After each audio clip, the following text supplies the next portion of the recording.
పెళ్ళైనా పండగైనా వేడుక ఏదైనా పట్టుచీరల ప్రత్యేక వేదిక వారాహి సిల్క్స్. ఒకరోజు ఆపి నువ్వంటే ఇష్టము అది ఇది అనేసి చెప్పాడు.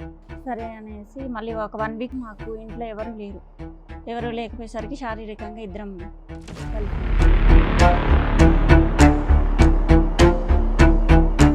తనకి ఫోన్ వచ్చింది వైఫ్ అని. ఇదేంటిది ఏమనేసి అయితే నేను నాకు ముందే మ్యారేజ్ అయింది, తనతో విడాకులు తీసుకుందాం అనుకుంటున్నాను, ఇంకా పెళ్లి చేసుకుంటానని పెళ్లి చేసుకోలే ఇప్పటి వరకు కూడా. తనతో 2 పిల్లలు పుట్టారు. ఆధార్ కార్డులో వీటిలో నాన్న పేరే ఉందా? తన పేరు మెన్షన్ చేయండి. ఎక్కడ మెన్షన్ చేయలేదు. నాకు తనతో పరిచయం ఏర్పడింది. ఆ పరిచయంలో కాస్త నేను ఆమె మీద ఇష్టపడడం జరిగింది. ఒకనొక టైంలో ఇద్దరం ఒకటయ్యాము. నా వల్ల తనకు అన్యాయం జరగొద్దు.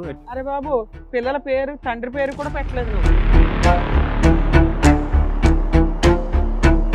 తర్వాత నాకు అర్థమైంది, తొందరపడి పెళ్లి చేసుకున్నాను. తొందరపడి 2 పిల్లలకు కూడా కన్నావు. ఏం పెంపకం మీ అబ్బాయి? నా కొడుకు అయితే ఇప్పటి వరకు మంచోడే అనుకున్నా, కానీ ఇక్కడికి వచ్చిన తర్వాత నా కొడుకు ఎంత ప్రబుద్ధుడో ఇప్పుడు నాకు తెలిసింది. మీ అబ్బాయికి మీ కోడలు నచ్చలే. నచ్చకపోతే ఎప్పుడో చెప్పి విడాకులు తీసుకుంటాడు. ఇప్పుడు దాకా ఎందుకుంటాడు నా కోడలతో? అరే నోరు మీరే ఎదవా, నోరు మూసుకో. నీకు ఇంకొంత కావాలని చెప్పు, అంతేకాని నా కోడ మీద నిందలేకు. ఒకవైపు మీ అబ్బాయి, ఒకవైపు మీ ఆస్తి. మీకు ఏది కావాలి? ఏది కావాలంటండి? నా ఆస్తి నాకు కావాలి. బాబు, నువ్వు 18 ఏళ్ళ నుంచి ఎందుకు బయటపడలేదు మాకు అర్థమైందమ్మా. స్ట్రాంగ్ అమ్మ, కత్తి లాంటి భార్య. నమస్తే. సుమన్ టీవీ సమర్పిస్తున్న పద్మవ్యూహం కార్యక్రమానికి స్వాగతం. మరి ఈ కార్యక్రమంలో మనతో పాటు ఉన్నారు ప్రముఖ హైకోర్టు అడ్వకేట్ రమ్యాకుల గారు. నమస్తే మేడం. నమస్తే. ప్రముఖ సైకియాట్రిస్ట్ డాక్టర్ కళ్యాణ్ చక్రవర్తి గారు. నమస్తే సార్. నమస్తే మేడం. Sir madam. మేడం స్వప్న గారు ఆవిడ సమస్య చెప్పుకోవడానికి ఇక్కడి వరకు వచ్చారు. ఆవిడ సమస్య ఏంటో అడిగి తెలుసుకుందాం. నమస్తే అండి. నమస్తే మేడం. ఎక్కడి నుంచి వస్తున్నారు? మేము హైదరాబాద్ నుంచి వస్తున్నాను. ఉద్యోగం కోసం అనేసి హైదరాబాద్ వచ్చాను. ఓకే. పర్సనల్గా రూమ్ తీసుకొని ఉంటున్నాను. నాకు తెలిసిన ఒక అతను నీకు జాబ్ నేను చూపిస్తాను అనేసి చెప్పి జాబ్ చూపించాడు. వెళ్తూనే ఉండే చూపించాడు మొత్తానికి. 2 రోజులు సింగిల్గా వెళ్ళాను. తర్వాత తను నువ్వు దూరం అవుతుంది అనేసి తీసుకురావడం చేశాడు. Pickup drop. మధ్యలో ఒకరోజు బలాత్కారం చేయబోయాడు. నేను తప్పించుకొని వచ్చేసాను. 2 డేస్ ఆఫీస్కి వెళ్ళలేదు. మళ్ళీ కంటిన్యూగా తీసుకురావడం చేశాడు. తర్వాత సడన్ గా ఒక 1 వీక్ అలా జరిగిన తర్వాత కూడా మళ్ళీ వెళ్ళావమ్మా? ఎలా నమ్మావు మరి? తప్పు అయిపోయింది సారీ అని చెప్పాడా? అనేసి చెప్పి నమ్మాను. మళ్ళీ వెళ్ళటం డ్రాప్ పికప్. అలానే ఒక రోజు ఆపి నువ్వంటే ఇష్టము అది ఇది అనేసి చెప్పాడు. నేను పెళ్లి చేసుకుంటాను అది అని చెప్పేశాడు. సరే అనేసి మళ్ళీ ఒక 1 వీక్ మాకు ఇంట్లో ఎవరు లేకపోయేసరికి శారీరకంగా ఇద్దరం కలిసాము. ఈలోపు మా మమ్మీ వస్తుంది అనేసి హడావుల్లో ఎక్స్చేంజ్ చేసుకునేలోపు తనకి ఫోన్ వచ్చింది. వైఫ్ అని కాల్ వచ్చింది. ఇదేంటిది ఏమనేసి ఫోన్ పగలగొట్టేశాను. అయితే నేను తర్వాత చెప్తాను అనేసి వెళ్ళిపోయాడు తను. తర్వాత కలిసి నాకు ముందే మ్యారేజ్ అయింది, తనతో విడాకులు తీసుకుందాం అనుకుంటున్నాను. మొత్తం ఆ జర్నీలో నువ్వు ఎప్పుడు అతను అడిగావు నీకు పెళ్లి అయిందా అనే మాట? ఎప్పుడు అడగలేదు. నాకు నువ్వంటే ఇష్టము, నేను ఎక్కడ ఉంటాడు ఏంటి అనేది కూడా కనుక్కోవాలి. మీ కుటుంబాన్ని నేను చూసుకుంటాను అని అన్నీ చెప్పాడమ్మా. ఒక బేసిక్ క్వశ్చన్, మీకు పెళ్లి అయిందా అవ్వలేదా అనేది అడుగుతాం కదా. మీ ఇంట్లో ఎవరుంటారు, నువ్వేం పని చేస్తావు? నాకు ఇంకా పెళ్లి కాలేదని చెప్పాడు. పోనీ ఫిజికల్ గా కలిసే 1 గంట ముందన్నా అడగాలిగా? అడిగాను. నాకు ఇంకా పెళ్లి కాలేదు, నువ్వంటే ఇష్టము, మీ కుటుంబ పరిస్థితులు బాగలేవు, అందువల్ల నేను పెళ్లి చేసుకుంటాను నేను అనేసి చెప్పారు. సరే అనేసి నేను కూడా నమ్మాను అన్నట్టు. మా మమ్మీ వేరే మ్యారేజ్ చేసింది. దులిపేసుకొని వేరే పెళ్లి చేసుకున్నావు. ఒక బాబు పుట్టాడు. తను కూడా మంచి వ్యక్తి కాదు. తాగడము, కొట్టడము, తనకి ఇల్లు ఆస్తి అన్నీ ఉన్నాయన్నారు. కానీ తీరా వచ్చేసరికి తనకి ఏం లేవని తెలిసింది. ఇతన్ని ఎందుకు చేసుకోలేదు? డైవర్స్ ఇచ్చేసి నిన్ను పెళ్లి చేసుకుంటానన్నారు. కానీ వాళ్ళ మిస్సెస్ నన్ను బెదిరించింది. నిన్ను మీ మమ్మీని చంపేస్తాను. ఇక నేను భయపడిపోయి మా మమ్మీ వాళ్ళు చూపించింది చేసుకున్నాను. తర్వాత ఇక అతను మంచి వ్యక్తి కాదు అనేసి ఇక డైవర్స్ ఇచ్చేసి విడిపోయాం. 1 ఇయర్ కలిసింది. తర్వాత మళ్ళీ పాత వ్యక్తే నాకు మెసేజ్లు పెట్టడం, మాట్లాడడం చేశాడు. మా మిస్సెస్కి విడాకులు ఇచ్చేసాను, నిన్ను పెళ్లి చేసుకుంటాను మళ్ళీ అని చెప్పి నాతో ఉండడం స్టార్ట్ చేశాడు. మళ్ళీ క్లోజ్ అయ్యాడు. ఈ పెళ్ళైనటువంటి 1 year, ఈ పెళ్ళైన 1 year నువ్వు అతనితో కాంటాక్ట్ లేదు లేదు నిజంగా? నిజంగా. ఫస్ట్ First అతనితో husband? విడాకులు అయిపోయాయి. ఆ, తర్వాత పాత వ్యక్తి మళ్ళీ పరిచయం అయ్యాడు. ఒక విడాకులు అయిన తర్వాత మళ్ళీ ఆ పాత పాత వ్యక్తి వ్యక్తి కాంటాక్ట్ లోకి ఆయన ఇంకా వచ్చారా? విడాకులు తీసుకోలేదు. విడాకులు తీసుకోలేదు ఓకే. కానీ నాతో తీసుకున్నాను అనేసి చెప్పాడు. మళ్ళీ నమ్మేసావా నువ్వు? ఉమ్. ఫస్ట్ టైం పెళ్లి కాలేదంటే నమ్మేసావు, రెండోసారి విడాకులు వచ్చిపోయినాయి అంటే నమ్మేసావు. ఫోన్ వాళ్ళ మిస్సెస్ తో చేపించినట్టుగా వేరే వాళ్ళతో కాల్ చేయించి నాకు సరే విడాకులు విడాకులు అయి- తీసుకుంటే ఎలా ఉంటుందో నీకు ఎక్స్పీరియన్స్ ఉంది కదా. పేపర్స్ చూపించాడు విడాకులు అయినట్టుగా. అన్ని అబద్ధాలే, అబద్ధం. పేపర్లో అబద్ధాలే. వైఫ్ తో ఫోన్ చేపించి మాకు విడాకులు అయిపోయిందని కూడా చెప్పించాడు. చెప్పించాడు. ఏ వైఫ్ తో తీసుకున్నాడు విడాకులు అయితే? ఇంకా పెళ్లి చేసుకుంటానని పెళ్లి చేసుకోలే ఇప్పటి వరకు కూడా. నన్ను తనతో 2 పిల్లలు పుట్టారు. చేసుకోలేడు మొదటి నుంచి, వాడు ఏ, క్లియర్ ఇప్పుడు గానే 15 ఉన్నాడు. ఏళ్ళ నుంచి ఇతనితోనే కలిసి ఉన్నావు, ఆ. 2 పిల్లల్ని చూసుకుంటున్నాడు, అతను కూడా చూసుకుంటున్నాడు. చూసుకోవట్లేదు సరిగ్గా, పిల్లల్ని చూసుకోవట్లేదు, నన్ను చూసుకోవట్లేదు. 3 పిల్లలు ఎవరు? అమ్మాయిలు అబ్బాయిలు ఎంతమంది? 2 అబ్బాయిలు ఒక అమ్మాయి. పిల్లలు కూడా వయసుకు వచ్చేసారు ఇప్పుడు. సో ఇన్ని సంవత్సరాల్లో పెళ్లి అనే ప్రపోజల్ నువ్వు ఎన్ని సందర్భాల్లో తీసినా పిల్లల వరకు చూసుకో, పెళ్లి అయితే నో అని అనడం. పిల్లల్ని కూడా చూసుకోవట్లేదు సరిగ్గా. మరి నీకు వెనక అమ్మ నాన్న అడిగేవాళ్ళు, పంచాయతీలు పెట్టేవాళ్ళు, నిలదీసేవాళ్ళు ఎవరు లేరా? వాళ్ళ డాడీ మా మమ్మీ పరిస్థితి బాగుండదు అందుకనేసి అంటే మీరే పని చేసుకుని పిల్లల్ని పోషించుకుంటున్నారా? ఉమ్, ఉన్నాడా అతను? అందుబాటులో ఉన్నాడా? ఉన్నారండి. ఎందుకు వచ్చారు ఇక్కడికి ఈరోజు? ఎందుకు వచ్చారు? నాకు ఏదైనా న్యాయం జరుగుతుందేమో. అంటే ఏం కావాలి మీకు? పెళ్లి చేయాలా? పిల్లల ఫ్యూచర్ బాగుండాలి. వాడు పదే పదే పగలనక రాత్రనక నేను మోసం చేస్తున్నాడు. మొదటి నుంచి ఇప్పటి వరకు వాడు చాలా క్లియర్ గానే ఉన్నాడు. ఎప్పుడు కూడా నిన్ను పెళ్లి చేసుకుంటానని ప్రామిస్ చేయలేదు. ఫస్ట్ లేదు, మధ్యలో ఇంకోటి ఎంటర్ అయినప్పుడు లేదు, ఇప్పుడు లేదు. 15 ఏళ్ళు అయిపోయింది, నీకు ఇప్పుడు పెళ్లి ఎందుకు? పిల్లల ఫ్యూచర్. గ్యారంటీయా? ఆధార్ కార్డులో వీటిలో ఈయన పేరే ఉందా, వాళ్ళ నాన్న పేరే ఉందా? తన పేరు మెన్షన్ చేయించండి. ఎక్కడ మెన్షన్ చేయలేదా? అబ్బా. ఇప్పుడు ఈ ఆలోచన ఎందుకు వచ్చింది మీకు? ఒక అంటే friend- ఇన్నేళ్ళు ఎలా గడిపేశారు, ఇప్పుడు కూడా అలాగే మీరు కంటిన్యూ చేసేవచ్చు. ఇప్పుడు ఎందుకు కొత్తగా ఆలోచన వచ్చింది? ఏమి ఇబ్బంది వచ్చింది అంటే మీకు పిల్లల భవిష్యత్తు గురించి ఆలోచించి పిల్లలు అడుగుతున్నారా? ఈ పిల్లలు పాటికే చాలా ఫేస్ చేస్తుంటారు, ఏంటి మీ నాన్న పేరు లేదు ఎక్కడా కూడా అని. దానివల్ల ఎంతకాలంకి ఒకసారి కనిపిస్తూ ఉంటాడమ్మా మీ ఇంట్లో, ప్రత్యక్షం అవుతాడు? తన అవసరం కోసం అయితే ఖచ్చితంగా వస్తాడు. తన అవసరం తీర్చుకుని వెళ్ళిపోతాడు. తన ఆస్తి కూడా వాళ్ళ అమ్మ నాన్న పేరు మీద రాయించేస్తాడు. తనకున్న ఆస్తి అంతా ఆస్తి వాళ్ళ కూడా వాళ్ళ అమ్మ అమ్మ నాన్న నాన్న పేరు పేరు మీద మీద రాస్తారా? ఉంది. సరే వాళ్ళందరినీ పిలిపించినట్టున్నారు, మన వాళ్ళు పిలవండి మేడం. సరే, ఇక్కడ ఎవరు వచ్చారు నీతో పాటు? నాతో పాటు మా మమ్మీ వచ్చి ఫస్ట్ అయితే వీళ్ళ మదర్ని పిలుస్తాను. రండి అమ్మ. వాళ్ళ అమ్మగారు. నమస్తే అండి, కూర్చోండి. మీ పేరమ్మా? మహాదేవి గారు. అదే ఇప్పటివరకు జరిగిందంతా కూడా చెప్తుంది. చక్కగా మీరు ఒక అబ్బాయిని చూశారు, పెళ్లి చేశారు, తాగుబోతంట వదిలేశారు, మళ్ళీ ఇంకొకరిని తగులుకుంది. ఇక్కడ జాబ్ చేసుకుంటాను వచ్చిందమ్మా. ఇక్కడ జాబ్ చేసి చూస్తామని, మా పరిస్థితి బాగాలేక నా కూతురు అమ్మ ఇక్కడ జాబ్ చేసి ఏదో చూస్తామని చెప్పేసి వచ్చింది.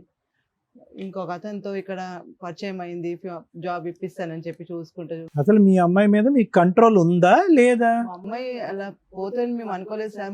మా ఫ్యూచర్ చూసి మమ్మల్ని అందరూ, మా అమ్మ వాళ్ళు బాధపడతారని చెప్పి మా నుంచి దూరం అయిపోయామే. ఇల్లు తీసుకున్నా, జాబ్ చేస్తున్నా అని చెప్పేసి మా నుంచి దూరంగా ఉన్నది. మధ్యలో మేము వచ్చి చూసినప్పుడల్లా మా మంచిగా ఉన్నానమ్మా అని చెప్తుంది, కానీ అట్లా అతను వస్తుండు. మీకు అనిపించలేదా ఇంకో పెళ్లి చేయాలి పిల్లకి అని? చేయాలని ఎన్నోసార్లు అడిగినాము, కానీ చేసుకుంటానమ్మా, ఇప్పుడు మీరు మంచిగా ఉండాలి, మీరందరూ మంచిగా ఉంటే అప్పుడు నా పెళ్లి గురించి ఆలోచిద్దామని. డబ్బులు ఏమైనా పంపిస్తూ ఉంటుందా?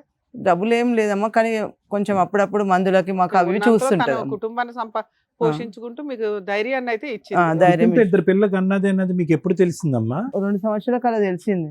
అప్పుడు నువ్వు అడుగుంటావు కదా, ఎవరమ్మా పిల్లలకి అంటానికి ఎవరు అతను అని అడుగుంటావుగా. అడిగాను, అడిగితే తీసుకొచ్చి మాట్లాడావు అతనితో? చూపించింది.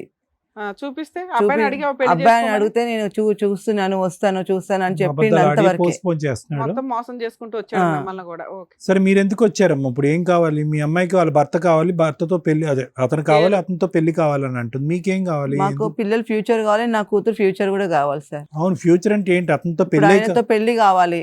బ్యాగ్ లో తాళి పెట్టుకొని కూడా ఉండి, తాళి కట్టాను కానీ ఏదైనా చేస్తానని చెప్తున్నాడు. ఈ స్టెప్ ముందు తీసుకోవాలి కదమ్మా. ఇన్నేళ్ల తర్వాత మీరు వచ్చి మాట్లాడేది ఎన్నేళ్ళు అవుతుంది? అసలు పిల్లలకి అన్నప్పుడే తీసుకెళ్లి ఆల్మోస్ట్ 18 ఏళ్ళు. కంప్లైంట్ ఇస్తే అయిపోయేది కదమ్మా, చచ్చినట్టు వచ్చేవాళ్ళు అంటే అక్కడికి. పిలిచేయండి మేడం. ఏంటో. ఓ. సార్, మేడం, ఎవరైతే పెళ్లి చేసుకోవాలని చెప్పేసి అడుగుతుందో ఆ శివ అండ్ అలాగే వాళ్ళ ఆవిడ కూడా వచ్చారు, వాళ్ళని పిలుస్తాను ఒకసారి. ఓకే. రండి. అలా ఆయన కాపాడుకోవడానికి వచ్చింది ఏంటో. అన్యోన్యమైనటువంటి జంట. మీ పేరు శివ, మీ పేరు? లత మేడం. లత గారు, ఇక్కడికి ఎందుకు వచ్చారో తెలుసా మీరు? ఏం జరిగిందో తెలియదండి. నాకు ఒక రోజు ఫోన్ వచ్చింది మీ నుంచి, ఇక్కడికి రావాలని వచ్చాను. ఓ, నీకు ఇప్పటిదాకా తెలీదా విషయం? తెలుసండి, వీళ్ళిద్దరికి రిలేషన్షిప్ ఉందని తెలిసి నాకు ఒకరోజు ఆవిడ గారికి ఫోన్ చేశాను. ఫోన్ చేసి బెదిరించాను, ఇలా అవును చేస్తే బాగోదు, మీ పేరెంట్స్ ని నిన్న అది ఎప్పుడు యాక్సిడెంట్ 18 ఏళ్ల క్రితం. చేసి బెదిరించాను. ఆ. సరే అలా అయినా మారిపోద్దేమో, తను మర్చిపోద్ది మా హస్బెండ్ అని చెప్పి బెదిరించాను. కానీ వీళ్ళ రిలేషన్ అలాగే ఉంది. ఆవిడ మారలేదు, మీ ఆయన మారలేదు, ఇద్దరు కలిపి ఇద్దరు ఇద్దరు పిల్లలు మారలేదు, అన్నారు. వీళ్ళది 18 కంటిన్యూ. ఏళ్ళుగా మీకు ఉన్నట్టు తెలీదా ఇప్పుడు? ఇప్పుడు తెలీదు, నాకు ఇద్దరు పిల్లలు ఉన్నారు, తనకి ఇద్దరు పిల్లలు ఉన్నారు అని కూడా నాకు తెలియదు. నీకు విడాకులు ఇచ్చానని విడాకులు చూపించాడంట. ఏం బాబు, ఏ ఆకులు చూపించావు అవి? శివ తలదించుకొని ఏం లాభం? డైవర్స్ పేపర్స్ చూపించావంటే ఏంటి అవి? తను నన్ను నమ్మటం కోసం అలా చేసింది. ఎక్కడివి అవి? Colour xerox. నేనంటే తనను ఇష్టపడుతున్నాను కాబట్టి తనకు మరి ఇట్లా పెళ్లి ఎందుకు చెప్పుకోవాలి. చేసుకోలేదయ్యా? వీడు డైవర్స్ పేపర్లు క్రియేట్ చేసినాడు, ఓ తాళి పడేస్తే అయిపోయేది కదా. ఇప్పటి నుంచి నాకు విడాకులు తీసుకోవడానికి సమయం పట్టేటట్టు ఉన్న పరిస్థితిలోనే ఏది అంతలా 30 ఏళ్ళు చూపించాల్సి 20 ఏళ్ళు వచ్చింది పట్టిందా? మేడం. తనతో నాకు ఉండటం ఇష్టం లేకనే నేను తనని ఇష్టపడాల్సి వచ్చింది మేడం. ఆ అమ్మాయికి ఎటువంటి న్యాయం చేయాలనుకుంటున్నావు, ఆ అమ్మాయి పరిస్థితిని అలా ఎందుకు క్రియేట్ చేసావు, మొత్తం స్టోరీ చెప్పు. ఇది భార్యతోటి నాకు చాలా విపరీతమైన టార్చర్స్ ఉన్నాయి సార్. ఈవిడ కాదా మందు? ఆవిడగా ఇంకెవరు తనతోటి ఉన్నారా? తను ఎప్పుడు ఆస్తి కోసం Hmm. తన హ్యాపీగా ఉండడం కోసం పట్టించుకోవడం తప్ప నా గురించి ఎక్కువగా పెద్ద కేర్ పట్టించుకోలేదు. తీసుకునేది కాదు. నువ్వు బాగా నెగ్లెక్ట్ గురయ్యావు. చాలా ఒత్తిడి కుదిరే నా ఆలోచనలకు నేనేం చేశాను అనేది తర్వాత నాకు అర్థమైంది. తొందరపడి పెళ్లి చేసుకున్నాను అనే ఆలోచనతోటి నేను ఏదో తొందరపడి ఇద్దరు సరిపోకపోవడం. పిల్లలు కూడా కన్నావు. ఇక ఆ సిచ్యువేషన్ లో నాకు తనతో పరిచయం ఏర్పడింది. ఆ పరిచయంలో కాస్త నేను ఆమె మీద ఇష్టపడటం జరిగింది. తను పెళ్లి చేసుకోవాలన్న ఆలోచనతోటే ఉన్నాను. ఒకనొక టైంలో ఇద్దరం ఒకటేయాము. నా వల్ల తనకు అన్యాయం జరగొద్దు, ఎట్లాగైనా ఫస్ట్ భార్యకి నేను విడాకులు ఇచ్చి నేను పెళ్లి చేసుకుంటానని చెప్పాను. నిజంగానా? విడాకులు ఇద్దామనే ఇద్దరు ఉద్దేశం? పిల్లల్ని కూడా నేను చదివిస్తాను, నీకు ఫ్యామిలీకి అండగా ఉంటానని ఏం చేసావు? ఏమైనా చదివించావా నువ్వు? ప్రైవేట్ లో వెళ్ళేది మేడం. ప్రజెంట్ అయితే గవర్నమెంట్ స్కూల్లో చదువుతున్నారు. నువ్వు ఇంకేం చేస్తున్నావు? వాళ్ళకి ఏమైనా మెయింటెనెన్స్ ఇస్తున్నావా? రెంట్ కడుతున్నావా? ఏమైనా మెడికల్ చూస్తున్నావా? నాకు రెండు వైపులు ఒత్తిడి ఉండటం వల్ల నేను తనకు అరే బాబు, support పిల్లల చేయలేకపోతున్నాను. పేరు తండ్రి పేరు కూడా పెట్టలేదు నువ్వు, అవునా? పెట్టలేదు. తాళి కట్టలా, పేరు ఇవ్వలేదు, ఫీజులు కట్టలేదు, ఇంకేమనంటే లవ్ ఉందండి అంటున్నావు. ఎక్కడిది లాజిక్కే సెట్ అవట్లా. ఇప్పుడు ఆవిడంటే ఇష్టమేనా నీకు? నీ భార్య అంటే చాలా నీట్ గా వచ్చారు ఇద్దరు. మొదట్లో మంచిగానే ఉండేది ఆ? సార్, మొదట్లో బాగానే ఉండేవాళ్ళు. ఇప్పుడు ఎలా ఉంది? బిహేవింగ్ నచ్చక నేను తనతోటి దూరంగా కానీ ఉంటాను. అన్యోన్యంగా సూపర్ కపుల్ లా వచ్చి కూర్చున్నారుగా ఇక్కడ. మీ ఇద్దరి మధ్య రైవలరీ ఉన్నట్టు మాకు అనిపించట్లే. ఆ ఏమ్మా అమ్మాయికి ఏమీ న్యాయం చేయలేదు. అమ్మా, సార్ మీ ఇద్దరి మధ్యన ఎలా ఉంది రిలేషన్షిప్? తను బానే ఉంది, హ్యాపీగానే ఉందా? మరి టెర్రర్ అంటే ఏంటి అతను? టార్చర్ పెడతావు అంటున్నారు. మీ ఇద్దరు డ్రామా ఆడుతున్నారు ఇక్కడికి వచ్చి. నేనేం టార్చర్ ఈ పెట్టలేదు. అమ్మాయిని వదిలించుకోవడానికి, ఈ అమ్మాయికి ఏమి న్యాయం చేయకుండా ఉండడానికి. అదేం ప్రాపర్టీ అంతా నీ పేరు మీద, మీ ఎవరి పేరు మీద రాసేస్తాడంటవా? మా పేరెంట్స్ తోటి కూడా బాగున్నామని చెప్తుంది మేడం, కానీ ఆ. ఆస్తి కోసమే అది అదంతా. సరే, ఆస్తి ఆవిడకి ఏదో మొత్తం- ఆస్తి రాసి ఇచ్చేసి ఆవిడ దగ్గరికి వెళ్ళిపో, పెళ్లి చేసేస్తాం ఇక్కడ. ఆవిడకి విడాకులు మేము ఇప్పిస్తాంలే. తనకు ఒక అభ్యంతరం లేకపోతే నేను అలాగైనా చేసేస్తాను. విడాకులు ఇస్తే నా ఇద్దరు పిల్లల పరిస్థితి, నా పరిస్థితి ఏంటి? ఆస్తి ఇచ్చేసాడుగా తల్లి, లేదా ఆస్తి వాళ్ళకి ఇచ్చేయండి. రెండిట్లో ఏదో ఒకటి చేయండి. చాలా సింపుల్ మీ కేసు అయితే. ఒకటి, నీ భర్త కావాలా, ఆస్తి కావాలా, ఇంతే. ఆ అమ్మాయికి కూడా ఆఫర్ ఇస్తాం మేము. ఈ వదిలేయడం ఎలాగో చెప్తాం. చక్కగా నీ భర్త నీ చేతుల్లో ఉంటాడు, ఎలా కావాలంటే అలా ఆడుకోవచ్చు. ఆయన 18 ఏళ్ళ నుంచి ఎట్లా ఆడేవా అట్లా. మీ ఆయన ఒకవైపు, ఆస్తి ఒకవైపు. నాన్న చెప్పు, దీన్ని బట్టి రెండు కావాలి నీకే. అక్కడ ఇద్దరు పిల్లలు ఉన్నారు, మరి నాకు ఇద్దరు పిల్లలు ఉన్నారు మేడం. అందుకే ఆస్తి తీసుకో, లేదా ఆస్తి ఇచ్చే వాళ్ళకి. మీ ఆయన ఏమో అసలు వేస్ట్ ఫెలో. అతను ఒక చీటర్ కాబట్టే కదా మేడం నన్ను మోసం సరే, మీ చేసి. ఆయన వదిలే తల్లి, ఆస్తి ఉంచుకో. మీ ఆయన వేస్ట్ ఫెలో కదా, అటు పడేసే అమ్మాయి పోషించుకుంటది. ఓకేనా? వేస్ట్ కావాలి, ప్రాపర్టీ కావాలా? లేదులే, అబ్బాయి భయపడ్డంలో. తను కోరుకునే లైఫ్ తనకి ఇచ్చి ఏ? తనకు నా వల్ల తను ఎక్కడ తనకి రెండో లేకపోతే కావాలి. బాధపడుతుంది. తనకు కోరుకునే లైఫ్ విన్నావుగా. ఆస్తి అనుభవించాలనుకుంటుంది సార్. ఆ, తను కొద్దిగా గొప్ప రిచ్ ఫ్యామిలీ నుంచి వచ్చింది కాబట్టి ఆ. అదే మైండ్ సెట్ తోటి ఉంది. ఓకే, ప్రాపర్టీ ఇచ్చేసావు. తను హ్యాపీగా ఉంటది ఓకే. అనే ఒక ఆలోచనతోటే నీతో ఉన్నాను. పాటు ఇంకెవరిని వచ్చారా? మా మదర్ వచ్చారు. ఎవరు వస్తుంది? మా మదర్ పేరు మీదనే ఉంది అది. తనకు ఆవిడ ఇస్తుందా ఇంతకి? ఇక వాళ్ళతో కూర్చొని మాట్లాడితేనే మన సొల్యూషన్ దొరుకుతుంది. ఇన్నేళ్ళ ఎందుకయ్యా మాట్లాడలేదు? ఇప్పుడు వచ్చి మాట్లాడతాను, చేస్తాను, అమ్మకి అంటే చెప్తానంట. ఇది ఎట్లా అంటే పీకల దాకా వచ్చింది మేడం. ఒకసారి వాళ్ళ మదర్ కూడా వచ్చారు సార్. మేడం. మరి అలాగే. పిలుస్తాను. అమ్మ రండి. ఏమో అక్కడ కూర్చొని వింటున్నారు కదా. ఏం పెంపకం మీ అబ్బాయి? బిడ్డల్ని అందంగానే పెంచుతామండి. వాళ్ళ బుద్ధుల్ని మనం చూడలేం కదా, వాళ్ళు ఎలా తయారవుతారో తెలియదు కదా. నా కొడుకు అయితే ఇప్పటి వరకు మంచోడే అనుకున్నా, కానీ ఇక్కడికి వచ్చిన తర్వాత నా కొడుకు ఎంత ప్రబుద్ధుడో ఇప్పుడు నాకు తెలిసింది. సో మాకెంత తెలుసో మీకు అంతే తెలుసు. అంతే తెలుసు. ఇన్ఫాక్ట్ మాకే కొద్దిగా ఎక్కువ తెలుసు. అవును. సర్లే, ఆస్తి అంతా మీ పేర్ల మీద రాసేసాడట. మా పేరు మీద ఉందండి, ఎందుకంటే నా కొడుకు కొంచెం ఈ వేషాలు అయ్యి చూసి మా ఆయన ఆయన గారు రాసాడా ఆల్రెడీ మీ పేర్ల మీద? లేదండి, మా ఆయన గారు నా పేరు మీద పెట్టారు. మీ పేరు మీ ఆయన గారు మీ పేరుని పెట్టారు, నా పేరు మీద. నీ కొడుకు ఏం చందనేవలే? ఏం చందనివ్వలేదండి, ఎందుకంటే మాకు కూడా ఈమె అని తెలిసింది. ఈ అమ్మాయి పరిచయము ఇలా తిరుగుతుందండి, నా కాళ్ళు బాధపడుతుంటే మేము ఏదో తర్వాత మారుతాడులే నా కొడుకు అని అనుకున్నాను, కానీ ఇంత ఇద్దరు జీవితాలతో ఆలోచిస్తుంటాను అనుకోలేదు. పోరాటం తెలియదండి నాకు. సరే ఇప్పుడైతే అర్థం అవుతుందిగా. ఇప్పుడు మీ అబ్బాయికి మీ కోడలు నచ్చలే, 18 ఏళ్ళ నుంచి ఆ అమ్మాయిని వదిలించుకోలేక, ఆ అమ్మాయికి న్యాయం చేయలేక సఫర్ అవుతున్నాడు. వాడు అలా చెప్పినాడంటే ఇద్దరు అమ్మాయిలతో చెలగాట మాడుకున్నాడు, ఇద్దరు అమ్మాయిల జీవితాలతో చెలగాట మాడుకున్నాడు. చెలగాటం కేసు అని చెప్పేవాడు. అదే అండి, మరి చెప్పాలి నాకు, ఎందుకంటే ఈ అమ్మాయి అన్నా నాకు నోరిప్పి చెప్పాలి, కానీ ఇలా తిరుగుతున్నాడండి ఎప్పుడో రావట్లేదు అన్న ఇది తప్ప ఇలాగెంత ఇదిగా ఉందని చెప్పలే నాకు. అమ్మా మీ అబ్బాయి చాలా నాటు, ఓకే, ఆ అమ్మాయికి ఏమీ తెలియకుండా కలజోడు పెట్టి సీక్రెట్ గా అక్కడక్కడ నడుపుతున్నాడు, ఇక్కడ నడుపుతున్నాడు. ఇక్కడ ఒక 2 పిల్లల్ని గిఫ్ట్ ఇచ్చాడు, అక్కడ ఒక 2 పిల్లల్ని గిఫ్ట్ ఇచ్చాడు. సైలెంట్ గా ఉన్నటువంటి నీ కొడుకు మామూలుడు కాదు. అమ్మాయిని చెప్పాలని అంటారేంటి? అమ్మాయి ఏం చెప్తుంది మీ కొడుకు గురించి? మీకే తెలియదు మీ కొడుకు గురించి. మాకు తెలియదు అంటే నా కొడుకు మంచోడే అనుకుంటాను, కానీ బయటకు వెళ్ళి ఇలాంటి వేషాలు వేస్తున్నాడని మాకు తెలియదు కదా. టైంకి వస్తాడు, తింటాడు, ఇంట్లో ఉంటాడు కనుక మంచిగానే ఉంటున్నాడు అనుకుంటాం, కానీ ఇలాంటి వేషాలు వేసాడని నాకు తెలియదు కదా. సరే, ఇది కాకుండా ఇంకేం చెప్పాలనుకుంటున్నారు? ఈ అమ్మాయి గురించి అసలు మీకు ఏం తెలీదా? మాకు వాళ్ళు ఆయన ఏడుస్తూ ఇలాగా మీ అబ్బాయి ఇలా రావట్లేదండి, ఇలాగ ఒక అమ్మాయితో పరిచయం అట, 2 పిల్లలట అని తిను నాకు మనం చెప్తే నాకు తెలిసిందండి. తర్వాత మీరు ఫోన్ చేస్తే నాకు ఇక్కడికి రావాల్సి వచ్చింది, లేకపోతే నాకు ఉన్నగాడు ఒక్కడే కొడుకండి, కానీ ఇలా చేస్తాడు, ఇంత చేస్తాడని నాకు తెలియదండి. ఒక సొల్యూషన్ ఉంది, ఒకవైపు మీ అబ్బాయి, ఒకవైపు మీ ఆస్తి, మీకు ఏది కావాలి? ఏది కావాలేటండి? నా ఆస్తి నాకు కావాలి. నా కొడుకు పెళ్లి చేసుకున్నాడు కాబట్టి చూస్తుంది, ఎందుకంటే వాళ్ళు నాకు తెలిసి చెప్పి నాకు తను ఉంచుకోలేదు, పిల్లలకి అనలేదు. వాళ్ళ అమ్మ అక్కడ ఉంది, ముందు బిడ్డకు అన్నాడు, ముందు పెళ్లి చేసింది. పెళ్లి చేసినప్పుడు రెండోది కూడా మళ్ళీ దగ్గర అయినప్పుడు ఆవిడ జాగ్రత్తలు తీసుకోవాలి కదా, కనీసం నాకన్నా చెప్పాలి కదా. అడ్రస్లు అడుక్కొని ఈ రోజుల్లో అన్ని పబ్లిక్ ఫోన్లు ఉన్నాయి, అన్ని ఉన్నాయి, వచ్చి ఏంటి ఇలా చేస్తున్నాడని ఆవిడ చెప్పాలండి మాకు. ఆవిడ చెప్పకుండా తెలివిగా కూతురు 2 బిడ్డలు కనేసి ఇద్దరిని ప్రశ్నించక ఇద్దరిని చూసుకొని ఇప్పుడు ఆస్తి కావాలి, నా కూతురు ఫ్యూచర్ కావాలంటే ఇప్పుడు ఎలాగొస్తుందండి ఆస్తి ఫ్యూచరు? పోషించుకోమనండి, నేను ఆస్తి ఎలాగిస్తా? మేమిమ్మని అనట్లా, ఇక్కడ 2 ఆప్షన్స్ ఉన్నాయి. ఆ అబ్బాయి అటే వెళ్దాం అనుకుంటున్నాడు, ఆ అమ్మాయి మీ అబ్బాయి కోసమే వెయిట్ చేస్తుంది. ఇక్కడ తప్పు చేసిన వ్యక్తి వాళ్ళకంటే ఎక్కువ మీ అబ్బాయి, అవునా? అది మీరు అర్థం చేసుకోవాలి. మీ అబ్బాయికి మీ కోడలు నచ్చలా, తప్పే, విడాకులు అడుగుతున్నాడు, ఇచ్చేసేయండి. మీ ఆస్తి అవసరం లేదు అమ్మాయికి, మీ అబ్బాయి చాలు. విడాకులు ఎలాగిస్తామండి? ఇప్పుడు 18 సంవత్సరాలు కాపురం చేస్తున్నాడు, దాంతో నచ్చకపోతే ఎప్పుడో చెప్పి విడాకులు తీసుకుంటాడు. ఇప్పుడు దాకా ఎందుకుంటాడు నా కోడలతో? ఆస్తి మీ అమ్మ నాన్న పేరు మీద ఉంది, నీ పేరు మీద రాయించుకుంటే ఉంటా, అట్లయితే నేను అవునరా ఎద్దవా, నీ వేషాలు పట్టారా? మీ నాన్న ఆస్తి నేను పెళ్ళం తెచ్చుకున్నాను, ఇంకో దాన్ని అనుభవించరా? నువ్వు చేసుకున్న కర్మ నువ్వు అనిపించి ఎవరు చేస్తాడు ఇక్కడ? ఇది 2 బిడ్డలతో ఉంది, ఆ 2 బిడ్డలు సర్వనాశనం అయిపోవాలా? ఆస్తిని కోడలు అడుగుతుంది, ఇచ్చే వాళ్ళిద్దరిని కలిపి ఎవరికి ఇవ్వను. ఆడ కష్టపడి పెంచుతాడో ఏం చేసుకుంటాడు లాస్ట్ లో. ఇప్పుడు బంతి మీ కోట్లో లేదు, 2 కోట్లు. ఇప్పుడు ఆ అమ్మాయిని అడగండి, అమ్మ ఆస్తి ఆవిడ ఇవ్వదంట, మీ ఆయన నీతో అంటున్నాడు, ఇప్పుడు ఎలాగా? నాకు ఆస్తి వద్దు, మా పిల్లలతో నాతో సంతోషంగా ఉండమని. ఓకే, ఇప్పుడు ఆస్తి కూడా అవుట్ ఆఫ్ ద బాల్ బయటకు వెళ్ళిపోయింది బంతి. అంత గట్టిగా అన్న తర్వాత ఇంకేం మాట్లాడితే? సరే బాబు, నువ్వు 18 ఏళ్ళ నుంచి ఎందుకు బయటపడలేదో మాకు అర్థమైందమ్మా. స్ట్రాంగ్ అమ్మ, కత్తి లాంటి భార్య. బాబు, ఇప్పుడు అదేనా నీ ఐడియా ఏంటంటే కనుక ఈ అమ్మాయిని వదిలేస్తాను అనేటటువంటి మాట అంటే కనుక మీ అమ్మ భయపడిపోయి మీ ఆస్తి మీ చేతిలో పెట్టేస్తుంది అనుకున్నావా? అమ్మో టైగర్ అక్కడ. అంత ఫీల్ లేదండి, నా కాళ్ళు ఉంటది, అసలు విడాకులు కూడా ఇవ్వదు. ఎందుకంటే నా కాళ్ళు చాలా అమాయకురాలు, ఎన్ని బాధలైనా పడింది, ఎంత టార్చర్ అయినా పడింది ఆడితో. అందుకని నా కాళ్ళు నేను చూసుకుంటా. నువ్వు అనిపించుకో, తమ్ముడు, అసలు నీకు చెప్పే అధికారం కూడా లేదు నీకు. నువ్వేమైనా చెప్పావా? అమ్మ నేను ఇంకో దాన్ని ఉంచుకున్నాను, దాంతో 2 పిల్లల కన్నానని నువ్వేమైనా నాకు చెప్పావా? ఆవిడకి ముందే తెలిసి ఉంటే చెడుగు ఆడేసి ఉండేది. సార్ మన వాయిస్ ఎలా ఉంది, పని ఎలా ఉంటుందో తెలుసా?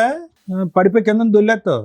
ఆ అమ్మాయి 18 years 15 years ఎందుకు ఆగింది? ఈయన ఎందుకు ఇంత కనీసం ఒక పేరు కూడా ఇవ్వలేకపోయాడు? ఎంత ఇష్టం చూపిస్తున్నాడు అంటే లాజిక్ ఇంతే.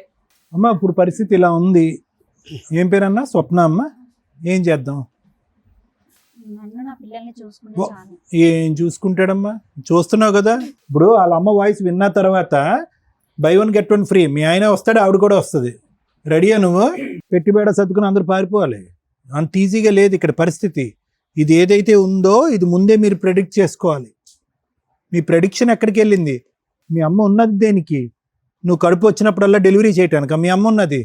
ఎవడొస్తున్నాడు, ఎవడు ఈ ప్రెగ్నెన్సీ చేస్తున్నాడు, ప్రెగ్నెన్సీ చేసిన తర్వాత ఈ తుమ్మితే ఊడిపోయేటటువంటి ముక్కు ఉంటుందా ఓడతాదా? రేపొద్దున ఆల్రెడీ చెడిపోయినటువంటి నా బిడ్డ జీవితం ఇంకా కళ్ళెదురుకుంటేనే చెడిపోతుంది అనేటువంటి అప్పుడు తీసుకొచ్చినటువంటి సంబంధం కర్మ కాలింది, ఆడు పోయాడు. రెండోసారి కళ్ళెదురుకుంటే జీవితం నాశనం అయిపోతున్నప్పుడు మీ అమ్మ ఏం చేస్తుంది? ఇప్పుడు ఆవిడకున్న నోరు మీ అమ్మకి లేదా? నీ ఫస్ట్ ప్రెగ్నెన్సీ వచ్చినప్పుడు, సెకండ్ ప్రెగ్నెన్సీ వచ్చినప్పుడు అదే వాయిస్తో వెళ్ళి అక్కడ పంచాయతీ పెడితే దిమ్మ తిరిగి మైండ్ బ్లాక్ అయ్యి ఉండదు. వాడికి వచ్చి ఉండేవాడు ఇక్కడ లూప్లోకి. నేను ఎప్పుడో చెప్పాను, నేను అప్పుడే అడుగుతానని 18 చెప్పాను. సంవత్సరాల పాటు సీక్రెట్గా నడిపిస్తారా? ఏమండి పెళ్లి చేసుకోండి, ఏమండి పెళ్లి చేసుకుని అని చెప్పి బ్యాగ్లో మంగళసూత్రం వేసుకుని తిరుగుతావా? బ్యాగ్లో మంగళసూత్రం వేసుకుంటే కట్టేసేటటువంటి వాడేనా వాడు? నోట్లోనే నాలుగు లేదు, వాళ్ళ అమ్మ గయ్యమంటే బెంచి కింద దూరిపోతాడు.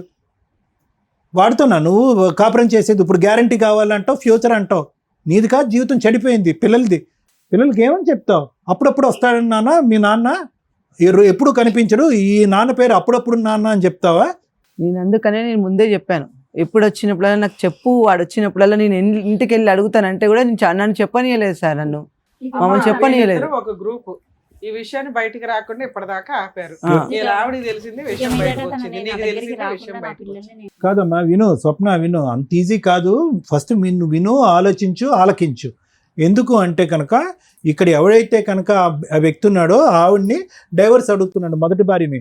ఆ డైవర్స్ అనేటటువంటి కార్యక్రమంలో 18 సంవత్సరాల పాటు దానికి మించి అతను ప్రయత్నం చేశాడు. అట్టర్ ఫ్లాప్ అయ్యాడు. అట్టర్ ఫ్లాప్ అవటం వల్ల ఏంటంటే అక్కడ ఆవిడంటే ఇష్టం లేదు, నువ్వైతే కావాలి, నిన్ను దక్కించుకోవాలంటే నిన్ను నమ్మించాలి. ఈ మొత్తం గదిలో ఉన్న వాళ్ళందరిలో కంటే పెద్ద బక్రా ఎవరన్నా ఉన్నారంటే అది నువ్వు, మీ అమ్మ. నిన్ను నమ్మించడం గురించి ఒక చదువుకున్నటువంటి ఆడపిల్ల తెలుసు నీకు. ఒక కలర్ జెరాక్స్ తీసుకొచ్చి చూపెడితే కనుక ఇదిగో డివోర్స్ పేపర్ అని అంటే కనుక గుడ్డిగా నమ్మేవు. అతను నిజంగా తెగించేవాడైతే కనుక దెబ్బకి ఈ పాటికి డివోర్స్ ఆ అమ్మాయి దగ్గర నుంచి సంపాదించేవాడు. ఆస్తిపాస్తులు ఏమీ లేకపోయినా వచ్చి ధైర్యంగా నిన్ను తాళి కట్టేవాడు. అప్పుడు లేదు, మధ్యలోని లేదు, ఇప్పుడు లేదు, ఎప్పటికీ కూడా అతనికి ధైర్యం లేదు. వాళ్ళ అమ్మ అతనికి ఒక సర్టిఫికెట్ ఇచ్చింది. ఏంటా సర్టిఫికెట్ ఇచ్చింది?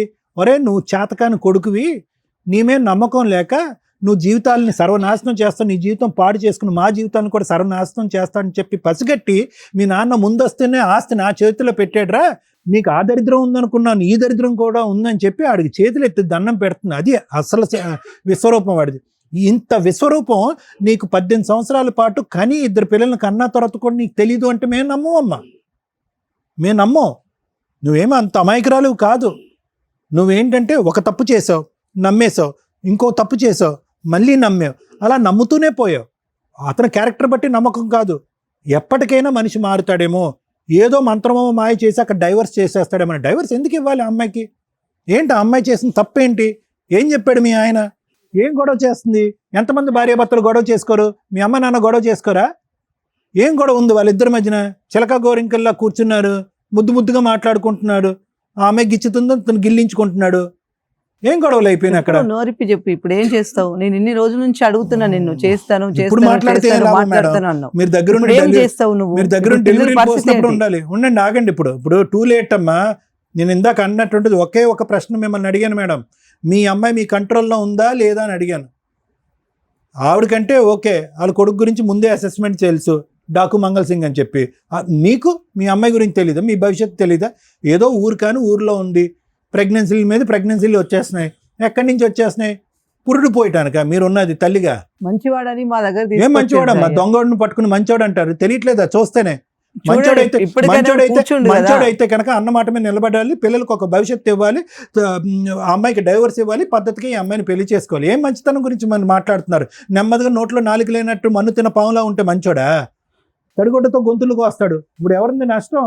ఏమని అడుగుతావు? అమ్మాయిని అంటావా? ఏమన్నా విడాకులు ఇచ్చామని అంటావా? ఈ అమ్మాయి అన్యాయం అయిపోతుందంటే అక్కడ 2 పిల్లలు ఉన్నారండి, న్యాయపరంగా నేను పెళ్లి చేసుకున్నాను, ఈ అమ్మాయి బుర్ర తక్కువైంది, మా ఆయన వల్ల పడింది, ఆ అమ్మాయి కర్మ, ఆ అమ్మాయిని పోనండి, నా జీవితం నాదంటాడు. ఇప్పుడు ఏంటి డబుల్ సపోర్ట్? ఆవిడ విడాకులు ఇవ్వనంటది, అక్కడ తల్లి ఏమొచ్చి సచిన నేను ఇవ్వనండి అంటది. ఆస్తి ఇవ్వను, నా కొడుకుని కూడా వదలను, వీళ్ళు ఇలాగే కాపురం చేయాలి, ఇలాగే ఉండాలని ఆవిడ ఛాలెంజ్ చేస్తున్నారు. ఇప్పుడు నా కూతురికి ఇక్కడ 2 పిల్లలకి అయితే న్యాయం చేయాలి సార్. ఒకటి, మీ అమ్మాయి అప్పుడు ఎప్పుడు కూడా మీ అమ్మాయికి తెలిసినటువంటి ఒక పచ్చి నిజం ఏంటంటే కనుక ఈ ఎగిరేటటువంటి పావురం ఎప్పటికీ ఈ వల్ల చెక్కదు. అతను వచ్చి తాలిబట్టు కట్టడం అనేటటువంటిది ఒక భ్రమే. ఆ అమ్మాయి బ్యాగ్లో తాలిబట్టు పట్టుకుని తిరగటమే కానీ ఆ మనిషి కడతాడని ఎప్పుడు గ్యారంటీ లేదు. ఈ విషయం బాగా తెలిసినటువంటి వ్యక్తి ఈరోజు ఈ అమ్మాయి. అన్ని గోపురాలు అన్ని గుళ్ళు తిరిగిన తర్వాత ఈరోజు ఇక్కడ కూర్చొని నాకు గ్యారంటీ కావాలంటది. ఎవడిస్తాడు గ్యారంటీ? అతను అలాగే ఉండటానికి అలవాటు పడ్డాడు. మీ అమ్మాయి ఇలా ఉండటానికే అలవాటు పడింది. ఈ అలవాటుని మనం ఇప్పుడు మార్చడం అనేటటువంటిది అసాధ్యం, కష్టసాధ్యం. కాబట్టి ఇక్కడ ఏదైనా మనం మాట్లాడుకుంటే కనుక అతను చేసినటువంటి తప్పుకి అతని చేతిలో చిల్లి గవ్వ లేకపోయినా ఏ విధంగా ఆ బిడ్డలకి ఈవిడికి న్యాయం చేస్తాడు, ఏ విధంగా ఒక గ్యారంటీ ఇస్తాడు అనేటటువంటి అంశమే మాట్లాడుకోవాలి. మీ అమ్మాయికి బుద్ధి గడ్డి తింటే కనుక ఈరోజు మరుసటి రోజు ఇంకో రోజు వచ్చి తలుపు తట్టి ఇంకో బిడ్డను కనేటటువంటి ప్రయత్నం చేస్తే కనుక చెంప చెల్లు అనిపించి వెనక్కి పంపించి వాళ్ళ అమ్మకి కంప్లైంట్ చేయాలి. ఇది మీ అమ్మాయిని తెలుసుకోవాల్సినటువంటి అంశం. ఇంకా బాబు చూడు, నువ్వు అనుకున్నటువంటిది కాదు. ఓకే, నువ్వు గేమ్ ఆడావు, ఇంతే గేమ్ ఆడేవా, ఇంకా ఏం గేమ్ ఆడేవా అనేటటువంటిది నాకైతే తెలీదు. ఎందుకంటే ఈ అమ్మాయిని ఏ రోజైతే కనుక ఉద్యోగానికి అటు ఇటు దింపి సడన్గా బలాత్కారం చేయడానికి ప్రయత్నం చేసావో ఆ రోజే నువ్వు ఏంటి అనేటువంటి నీ క్యారెక్టర్ ఏంటి అనేది తెలిసిపోయింది. ఈ అమ్మాయికి నీ యొక్క అసెస్మెంట్ అప్పుడే తెలియాలి. 10 రోజులు తిరగకుండానంటే మళ్ళీ నీ బండి ఎక్కిందంట. అక్కడి నుంచి ఒక 20 రోజుల తర్వాత I love you let us get married అని అందంట. అసలు ఈ అమ్మాయికి అసలు బుర్ర పనిచేస్తుందా? అప్పుడు పనిచేయలేదు. 20 సంవత్సరాల క్రితం 18 సంవత్సరాలు ఇప్పుడు కూడా పనిచేయట్లేదు. ఇటువంటి అమ్మాయిని క్యాష్ చేసుకునేటటువంటి దుర్మార్గుడు నువ్వు. మీ అమ్మ సర్టిఫై చేసింది. ఇక్కడికి వచ్చి కొద్దో గొప్ప నీ జీవితానికి కొన్ని మార్కులు వేసే వ్యక్తి ఎవరున్నారంటే కనుక ఇంకో అమ్మాయికి రాలు. ఆ అమ్మాయి ఒక 10 మార్కులు వేస్తుంది నీకు. మా ఆయన మంచోడు మేము బాగానే ఉన్నామండి అని. ఆ అమ్మాయిని నువ్వు మళ్ళీ అలిగేషన్ వేస్తున్నావు. ఈ అమ్మాయి డబ్బు మనిషి అండి, నన్ను హింస పెడుతుంది, బాధ పెడుతుంది అని చెప్పి ఆ అమ్మాయి క్యారెక్టర్ని అసాసినేట్ చేసి ఈ అమ్మాయితో కలవటానికి ట్రై చేస్తున్నావు. ఆపు నీ దుర్మార్గ బుద్ధి. అన్ని విషయాల్లో నాతో కరెక్ట్ ఉంటే నేను అలా అరే నోరు మీరే ఎదవా, నోరు మూసుకో. నీకు ఇంకొకటి కావాలని చెప్పు, అంతేగాని నా కాళ్ళ మీద నిందలేకు. నువ్వు చూస్తే నీకు తెలుసు. ఏం చూస్తాను రా, నా ఇంట్లో లేకపోతే నువ్వు బయట ఇంట్లో ఉన్నావా ఏమైనా చూడకపోవడానికి? ఆ పిల్లకి ఏదైనా ప్రేమతో ఒక మల్లెపూలు తెచ్చెట్టావరా నువ్వు? అది నీకు ఆచర పెడుతుంది. ఎదవ మాటలు మాట్లాడుకో, చెప్పు తీసుకొస్తా మళ్ళీ. నువ్వు కూర్చి మారు, పక్కన కూర్చో, అతని పక్కన. ఇప్పుడు మాట్లాడు. ఏమంటున్నా నువ్వు? ఏమంటున్నావురా? అరే ఏం తెలియాలి, లంపగా కొడతాను మళ్ళీ నువ్వు. ఏ రోజు నా పిల్లతో సరదాగా ఉన్నావా, ఎక్కడికైనా తీసుకెళ్లావా, అందంగా చూసాడా? మేడం అసలు నా కోళ్ళని చెప్పడం కాదు, కానీ అలాగే ఇంట్లో పడి ఉండేది మేడం, దానికి అసలు ఏం తెలియదు. నేను అలా ఒప్పించి ఇప్పుడు 18 సంవత్సరాలు బట్టి చూశాను. ఎవరికి తెలియదు మేడం, నటిస్తున్నారు. ఎవరు నటిస్తున్నారు నాకు తెలీదు. దాని గుణం నేనున్నాను, దాంతో నువ్వు కాదు. నీకు ఎదరోళ్ళు అమ్మాయిలు కావాలి, వాళ్ళతో వెళ్ళిపోయి 2 పిల్లలు కలిసి వచ్చి అమ్మ ఆశయాలకు రాసిచ్చి అంటే నేను రాసిచ్చేస్తాను వాళ్ళకి. నోరు ఎత్తకి ఇంకా ఎద్దా మాటలు మాట్లాడుతున్నా మళ్ళీ. వాళ్ళ అమ్మకి తెలీదా? అమ్మ నా కూతురు ఎక్కడికి వెళ్తుంది, ఎవరితో పడుతుంది, ఎవరితో పడుకుంటుంది తెలీదా? చాలా బాగా గడ్డి పెట్టాం. మేము పెట్టింది కూడా నువ్వే పెట్టేసు. ఏం చెప్పాలమ్మా మీ కేసు గురించి? మమ్మల్ని ఒక కన్ఫ్యూజ్లో పెట్టడానికి ట్రై చేశారు అందరూ. వీళ్ళు ఎలా చెప్తారు? అబ్బాయి మంచోడే, ఉంచుకున్న అమ్మాయి మంచిదే, భార్య మంచిదే, ఆ అమ్మలో మంచోళ్ళే. ఇక్కడ ఎవరన్నా ఉన్నామంటే నీడిల్ మీద నుంచున్నది మేమే. ఏం చెప్తారు వీళ్ళు జడ్జిమెంట్? మీకు భలే సరదాగా ఉంది కదా. ఏనండి, 2 పాయింట్స్ మాట్లాడాలి ఇందులో. 1 మోరల్ వాల్యూస్, 2 లీగాలిటీ. లీగాలిటీ మీ అందరికీ తెలుసు. లీగాలిటీ చెప్పడానికి ముందు మోరల్ వాల్యూసే మాట్లాడదాం. ఒక మంచి భార్య, ఓ మంచి తల్లి, విపరీతంగా సఫర్ అవుతున్న భర్త, కొడుకు, ఎవరికి ఒక్కగానొక్క కొడుకు, ఆ ఫ్యామిలీలో మ్యారేజ్ అయిన దగ్గర నుంచి హ్యాపీగా లేడు, సౌండే లేదు. ఇక్కడ అంత సైలెంట్గా ఉన్న వ్యక్తి ముచ్చు వ్యక్తి, చీటరా? ఇవన్నీ మనం మాట్లాడడానికి సెకండ్ ఆప్షన్ క్లియర్గా కనిపిస్తుంది. లీగల్గా ఆలోచిస్తే ఇదంతా చీటింగ్ వ్యవహారానికి కిందకే వస్తుంది. అరే మంచి భార్య, మంచి కుటుంబం, బోళంత ఆస్తి, హ్యాపీగా సర్దుకుపోవచ్చు కదా అయ్యా అంటే, ఆ ఇంట్లో ఆ అబ్బాయి సైలెంట్గా, వాయిస్ కూడా బయటికి రావట్లా, ఒక మానసిక ఘోష బయటికి చెప్తున్నాడు. 24 అవర్స్ నువ్వు ఉంటే తెలుస్తుంది అని. అంటే ఆ అమ్మాయి ఇంట్లో వాతావరణం హ్యాపీగా ఉంచలేదు అనటానికి, ఆ భర్త చాలా సఫర్ అవుతున్నాడు అనడానికి చాలా సెన్సిటివ్ పాయింట్ ఇది. మనం బయటికి చాలా ఈజీగా మాట్లాడేస్తాం, కానీ అనుభవించే వ్యక్తులకే తెలుస్తుంది. అక్కడ ఒక గ్రూప్, సొంత తల్లి కూడా సొసైటీకి, లీగాలిటీకి రెస్పెక్ట్ ఇస్తుంది. ఆవిడ వరకు ఆవిడకి ఫుల్ మార్క్స్ పడుతుంది. ఒక భార్య భర్త తప్పు చేస్తున్నప్పటికీ కూడా కుటుంబాన్ని నిలబెట్టుకోవడానికి బాగానే ప్రయత్నిస్తుంది. ఆ ప్రయత్నం ఎంత స్ట్రాంగ్గా ఉందంటే భర్త కనీసం బయటకు పారిపోలేకపోతున్నాడు, విడాకులు కూడా ఇవ్వలేకపోతున్నాడు. మరి ఆ భర్త పరిస్థితి ఏంటి? ఒకటి అడ్జస్ట్ అయితే ఇలా అడ్జస్ట్ అయిపోవాలి, లేదా ధైర్యం చేసి బయటకు వచ్చి డైవర్స్ పిటిషన్ ఫైల్ చేసుకోవాలి. ఇలాంటి తలనొప్పులు పెట్టుకోకుండా ముందు ఆ లీగాలిటీ స్టార్ట్ చేస్తే గెలుస్తాడా వాడతాడా అనేది తర్వాత సంగతి. ఆ మాత్రం ధైర్యం లేకపోతే ఎక్స్ట్రా మ్యారిటల్ అఫైర్స్ పెట్టుకోకూడదని ఆయన ఇంకొక అమ్మాయి గొంతు కోసినట్టే లెక్క. నువ్వు మీ అబ్బాయి బాధ ఆలోచించండి. నేను ఈ కేసులో విడాకులు ఇవ్వమని చెప్పట్ల. మీ అబ్బాయి చేసింది తప్పే, కానీ మీ అబ్బాయి బాధ మీరు అర్థం చేసుకోలేకపోతే అది చాలా సెన్సిటివ్ పాయింట్లో ఉంది. ఆ అమ్మాయిని మోసం చేయాలంటే మీ అబ్బాయికి ఒక్క నిమిషం పని, మీ కోడలను వదిలేయాలంటే ఒక్క నిమిషం పని. బయటకు పారిపోవచ్చు అబ్బాయి ఇంట్లో నుంచి. అయినా మీకు భయపడో మీకు రెస్పెక్ట్ ఇచ్చో నలిగిపోతున్నాడు ఒక రకంగా. ఇది ఒక స్టేజ్ వరకే అడ్జస్ట్ అవ్వగలడు. ఆ స్టేజ్ దాటిపోయినాక ఏమీ చేయలేకపోతున్నాను రా బాబు అనుకున్న రోజు ఆ అమ్మాయి లేకపోతే ఈ పాటికి మీ అబ్బాయి సూసైడ్ చేసుకునేవాడు. ఆ అబ్బాయికి ఎక్కడో ఒక్కడ ఆనందం దొరికింది, అదే ఆ అమ్మాయి దగ్గర. అర్థం అవుతుందా? మీరు ఒక స్త్రీగా ఆలోచించండి. ఒక పురుషుడు చేసిన తప్పుకి ఆ అమ్మాయి దగ్గర 2 పిల్లలు ఉన్నారు. లాస్ట్లో మాట్లాడతాం మీతో. తల్లి మీ విషయం, భర్తనైతే నిలబెట్టుకున్నావు, చాలా సూపర్ తల్లి, నీకు ఫుల్ మార్క్స్ పడుతున్నాయి. కానీ భర్త మనతో ప్రశాంతంగా హ్యాపీగా ఉంటున్నాడా లేదా? లేదు మేడం, ఎవడో ఒకడు ఇంట్లో టీవీ ఉంది, ఫ్రిడ్జ్ ఉంది, డస్ట్బిన్ ఉంది, భర్త ఉన్నాడు, ఉంటే చాలు మేడం అంటే కష్టం. నిజంగా భర్త మీతో ఇష్టపడేలాగా ఉంచుకోవడం ఇంకా అవసరం. నువ్వు ఇంట్లో ఎప్పుడైతే మీ భర్తను ఉంచగలిగావో నీతో ఇష్టంగా ఉండేలాగా మార్చుకోవడం కూడా నీకు చేతనవుతుంది. ఆ ప్రయత్నం నువ్వు చేయలే. కుక్క పిల్లని కట్టినట్టు తాడేసి గొలుసేసి ఉంచి పడేసావు అట్లా. ఎప్పుడో ఒకప్పుడు తాడు తెగిద్దిగా. అది అక్కడ 2 పిల్లల్ని కానీ వచ్చాడు. 18 ఏళ్ళ నుంచి ఆ పోరాటం దగ్గరే ఉన్నాడు. మీకు ఎంతలా భయపడ్డాడంటే వాళ్ళకి కనీసం లైసెన్స్ అనే కనీసం పిల్లలకి పేరు కూడా ఇవ్వాల. ఇది ఎంతవరకు కరెక్ట్? అంటే ఒక వ్యక్తిని 18 ఏళ్ళు మానసిక క్షోభకి గురి చేస్తున్నట్టు లెక్క. మీతో కూడా లాస్ట్లో మాట్లాడతాను తల్లి, ఆలోచించండి. మీ విషయానికి వస్తే అమ్మ, ఎంత లేనోళ్ళైనా ఎంత చేతకానోళ్ళైనా ఎవడో ఒకడు దొరికితే చాలు అనుకుంటే అట్లా ఇది కరెక్ట్ కాదుగా. ఇష్టపడటం వేరు, మీకు ఫిజికల్ రిలేషన్ ఉండడం వేరు, అది మీ వరకే. పిల్లల్ని కన్నావు చూడు, నీ చెంపలు పగిలిపోవాలి ఇక్కడైతే. ఎందుకంటే నువ్వు మంచిదానివి, ఈ పిల్లోడు మంచోడే, వాళ్ళు మంచోళ్ళే. ఎవరిని అనాలి మేము? మీరు చేసే పనుల్ని అనాల్సి వస్తుంది. 2 పిల్లల్ని నువ్వు కనేసావు ఇక్కడ తీసుకొచ్చి. నీ వరకు నువ్వంటే నువ్వు ఎంజాయ్ చేసావు, అతను ఎంజాయ్ చేశాడు. నీ దగ్గర సుఖం కోసం, సంతోషం కోసం, శాంతి కోసం నీ దగ్గరకు వచ్చాడు. నీకు ఒక తోడు నీడ, ఒక సపోర్టు, ఫ్రెండ్షిప్ ఉండాలని నువ్వు వెళ్ళావు. ఈ 2 బాగానే ఉన్నాయిగా. మళ్ళీ మీకు పిల్లలు ఎందుకు? నీకేమైనా పిల్లలు లేరా? ఆయనకి ఏమైనా పిల్లలు లేరా? మీకు ఒక ఆణిముత్యాలు కావాలా?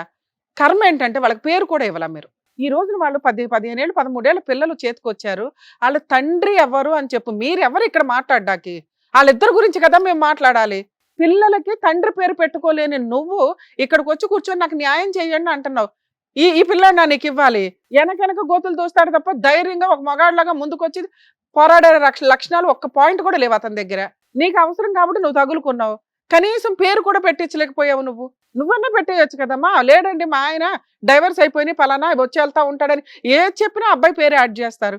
ఏం చేసి ఇప్పుడు మేము యాడ్ చేయించాలి పిల్లలకి పేరు? వాళ్ళని ఏ రకంగా అడగగలం? ఆవిడ ఎట్లా మాట్లాడుతుందో చూసావుగా. ఒక్క పాయింట్ కూడా ఆవిడ మాట్లాడిన దాంట్లో తప్పులేదు. ఇచ్చేసా మీ అబ్బాయి పిల్లలకి అన్నాడు కదా అని మేము అనలేం కదమ్మా. మీ జాగ్రత్తలు మీరు పడరు. ఇన్ని చిక్కుముళ్ళు వేసుకొని వస్తారా? పిల్లలకి తండ్రి ఎవరు అంటే ఎన్నిసార్లు చూపిస్తావే తన్నే? ఇప్పుడు నీ వైపు ఉన్నాడు, ఇంకో 10 ఏళ్ళు కూడా ఉంటాడు. ఎందుకంటే నువ్వంటే ఇష్టం. అక్కడ ఫుల్ మార్క్స్ పడుతున్నాయి. ఇష్టం అనే పాయింట్ మీద ఫుల్ మార్క్స్ పడుతున్నాయి. ధైర్యం జీరో కూడా కాదు, మైనస్. కనీసం పేరు ఎట్లాగో వాళ్ళకి తెలుసు, తెలిసినా నోరు మూసుకుంటారు. ఎందుకంటే వాళ్ళకి ఆయన కావాలి. పేరైతే ఇవ్వచ్చు కదా. ఎంత పాపమో తెలుసా ఇది? 2 పిల్లలకి తండ్రి పేరు లేకుండా మీరిద్దరు ఒక ఆట ఆడేసుకుంటూ వచ్చి కూర్చున్నారు. పైగా ఏదైనా ఆలోచించాల్సి అంటే వాళ్ళ గురించి ఆలోచించాలి. ఇక్కడ ఏదైనా న్యాయం చేయాలంటే పిల్లలకి టైటిల్. అమ్మ మీరు ఒప్పుకున్నా ఒప్పుకోకపోయినా, ఆవిడ ఒప్పుకున్నా ఒప్పుకోకపోయినా మీకెంత రైట్స్ ఉన్నాయో అంతే రైట్స్ ఆ 2 పిల్లలకు ఉన్నాయి. వాళ్ళిద్దరికి లేవు. అక్కడ కన్నా 2 పిల్లలకు ఉన్నాయి. DNA టెస్ట్ చేయించి మీ అబ్బాయి టైటిల్ వాళ్ళకి ఇవ్వడం జరిగిద్ది. నోరు మూసుకొని దానికి యాక్సెప్ట్ చేస్తారా లేదా నన్ను కేసు వేయమంటారా? ఆ అమ్మాయి అడిగిన బేసిక్ క్వశ్చన్లో ఏ కోర్టుకి వెళ్ళినా ఆ పిల్లలకి టైటిల్ అయితే తండ్రి పేరు ఇవ్వాలి, ఇంటి పేరు ఇవ్వాల్సిందే. ఆవిడ అది అడుగుతుంది కాబట్టి. అడగకపోతే ఓ పోల్ని అమ్మ నీ సింగిల్ పేరుతో మ్యూచువల్ డైవర్స్ తీసుకున్న వాళ్ళు సింగిల్ పేరుతోటి, సింగిల్ ఇంటి పేరుతో, పుట్టింటి పేరుతో మార్చుకుంటున్నారు ఈ మధ్య. ఆ అమ్మాయి అది అడుగుతుంది హక్కుగా. ఆ పిల్లలు అడుగుతున్నారట. పిల్లల కోసం వచ్చింది ఆ పిల్ల. ఇంకో 20 ఏళ్ళు నడిపించేసేవాళ్ళు వాళ్ళు. పిల్లలు అమ్మ మా తండ్రి పేరు ఏది, మేము క్లాసులు మారుతూ కాలేజీలకు వెళ్తున్నాం, ఎక్కడ చెప్పే ఆడవాలి అని. మీరు ఆస్తి అని అన్నారు. డైవర్స్ ఇప్పించను అన్నారు. పిల్లలకి తండ్రి పేరు ఇప్పించను అనటం మీ హక్కు కాదు తల్లి. లెజిటిమేట్ ఇల్లిజిటిమేట్ పిల్లలు కూడా వారసులే మీ ఆస్తులకి. అర్థమవుతుందా? అమ్మ కోర్టులో పిటిషన్ ఫైల్ చేయండి, వీడు వచ్చి సంతకం పెడతాడు. పెడతావా పెట్టవా? అక్కడ చూడడం కాదు, పిల్లలకి అన్నావు కదా. నేను ఆ అమ్మాయికి న్యాయం చేయమని అడగట్లా. పిల్లలకి తండ్రి పేరు ఇస్తావా ఇవ్వవా? ఇవ్వాలి. నువ్వు ఇచ్చేది ఏమి లేదు, నువ్వేం ముష్టి అయ్యట్లా. అమ్మ మీరు కోర్టులో పిటిషన్ ఫైల్ చేయండి, మీ దగ్గరలో ఎవరైనా అడ్వకేట్ని కాంటాక్ట్ అయ్యి మేము కూడా మాట్లాడుతాం, ఈ వీడియో రికార్డు పనిచేస్తుంది. అమ్మ మీకు కూడా ఇన్ఫార్మ్ చేస్తున్నాం, పిల్లలకి అతను తండ్రి పేరు ఇస్తున్నాడు, ఇంటి పేరు కూడా వెళ్తుంది. ఓకేనా కాదా? ఎందుకంటే ఇందాక ఒక మంచి మాట తల్లి మాట్లాడేవు తల్లి, నా మనవాళ్ళు మనవరాళ్ళకే ఇస్తానని. అక్కడ ఉన్నది నీ ఇద్దరు మనవాళ్ళు, ఇక్కడ ఉన్నది నీ పిల్లలే. నువ్వు ఏదైనా ఆస్తి ఇవ్వాలనుకుంటే కోడళ్ళకో కొడుక్కో కాదు, నీ తదనంతరం మిగిలిన ఆస్తి నలుగురు పిల్లలకి సమానంగా వెళ్తుంది. నువ్వు ఇచ్చినా ఇవ్వకపోయినా అదేదో కండువా వేసుకొని నువ్వే ఇస్తే నీ గౌరవం అయితే నిలబడుతుంది.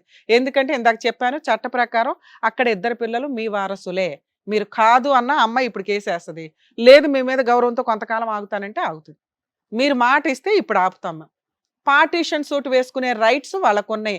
మీ హస్బెండ్ మీకు రాసి ఇచ్చిన ఆస్తి మీద సర్వ హక్కులు నీ మొత్తం పిల్లలందరికీ ఉంటాయి. ఏమంటారు? మీ తదనంతరం ఇస్తారా లేకపోతే ఇప్పుడే వేసుకోమంటారా వాళ్ళని? పేర్లు ఉన్నారు, ఇంటి పేర్లు ఇవ్వండి ముందు, తర్వాత ఆశను చూసుకుందాం. నువ్వు ఇక్కడ అంటేనే దాన్ని ఆపుతావు, లేకపోతే రెండు కలిపి వేయించేస్తాను. అమ్మా నీ తదనంతరం తల్లి ఎవరు తింటే ఏంటి, నీ వారసులేగా అక్కడ తినేది. అమ్మా నువ్వు చేసిన ముష్టి పనికి భూప్రపంచంలో కోర్టుకి వెళ్ళినా ఓ 10 ఏళ్ళు పడుతుంది ఈ పంచాయతీ. పిల్లల కోసమే మేము న్యాయం చేయగలం తప్ప నీకు ఎటువంటి న్యాయం మేము చేయలేం. పిల్లలకి కూడా మేము ఇప్పుడేమి ఇప్పించట్లేదు, ఎందుకంటే 18 ఏళ్ళు నువ్వు ఆల్రెడీ సర్దుకున్నావు. ఇంకొక కొంతకాలం ఆవిడ బతుకున్నంతకాలం సర్దుకోండి. మీ పిల్లలు లేదు మేడం మేము ఆల్రెడీ మాకు ఇప్పుడు మీరు లా చెప్పారు కదా, మేము ఇప్పుడే వేసుకుంటామంటే వేసుకోండి, మీరు గెలుస్తారు కూడా. ఏం గెలుస్తారు? పిల్లలకి తండ్రి పేరు వస్తుంది లైసెన్స్గా, ఆస్తిలో పిల్లల షేర్ తీసుకోగలరు. ఆవిడ తదనంతరం ఆవిడ ఆస్తి మొత్తం వారసులందరికీ సమానంగా వెళ్తుంది తల్లి. అప్పటిదాకా వెయిట్ చేయండి, ఎందుకంటే వాళ్ళు చాలా బాధపడుతున్నారు ఆ అబ్బాయి చేసిన మిస్టేక్కి. ఇక ఆ అబ్బాయిని తెచ్చి నీకు పెళ్లి చేయడం మా వల్ల కాదు తల్లి. ఆయన ధైర్యం చేసి ఆవిడనే బతులాడుకుంటాడా, నిన్నే బతులాడుకుంటాడా, మీ సావు మీరు సావండి. పిల్లలకి మాత్రం మీరు బాగా ఆలోచిస్తున్నారు కదా ఏం చేస్తాం జడ్జిమెంట్ అని. ఈ కేసులో పిల్లలకే న్యాయం చేస్తామండి. ఎందుకంటే చాలా సెన్సిటివ్ పాయింట్. అందరూ పులిహారే, అందరూ అడ్జస్ట్ అయిపోయారు, అందరూ కలిసిపోతారు. ఇక్కడ వరకే ఈ డ్రామా అంతా వీళ్ళు చేసేది మనకు అర్థం అవుతుందిగా. ఎందుకంటే భార్యకి 10 ఏళ్ల నుంచి 15 ఏళ్ల నుంచి తెలుసు భర్తను కట్టేసుకొని ఉంచుకుంది. అమ్మకి మధ్య మధ్యలో తెలిసినప్పటికీ ఏదో పాపం ఆవిడ చేతిలో ఇంకేమీ లేనట్టే లెక్క. ఆవిడ చేతిలో పెద్ద ఆయుధమే ఉంది ఆస్తి, ఆవిడ కట్టేసే ఉంచిద్ది. ఈయన గారా ధైర్యం చేసి విడాకులకి వెళ్ళడు. ఆవిడకి గట్టిగా నువ్వే కావాలి, నువ్వు పెళ్లి చేసుకోవాల్సిందని అడిగే అంత ధైర్యము లేదు, సీన్ అంతకంటే లేదు. సో ఇక్కడ మనం న్యాయం చేయాల్సింది ఎవరికి? పిల్లలకి. మా వంతు ప్రయత్నం మేము చేసాం. పిల్లలకి తండ్రి పేరు ఇస్తున్నాం, ఇంటి పేరు ఇస్తున్నాం. ఫ్యూచర్లో ఆ పిల్లలకి ఎప్పుడైతే ఆస్తి వస్తుందో ఆ టైంలోనే నీ పిల్లలకి వస్తుంది. అప్పటిదాకా మీ అందరికీ నమస్కారం తల్లి. All the best. Thank you so much sir. Thank you so Thank much you. Madam. మరో కథతో మళ్ళీ కలుద్దాం.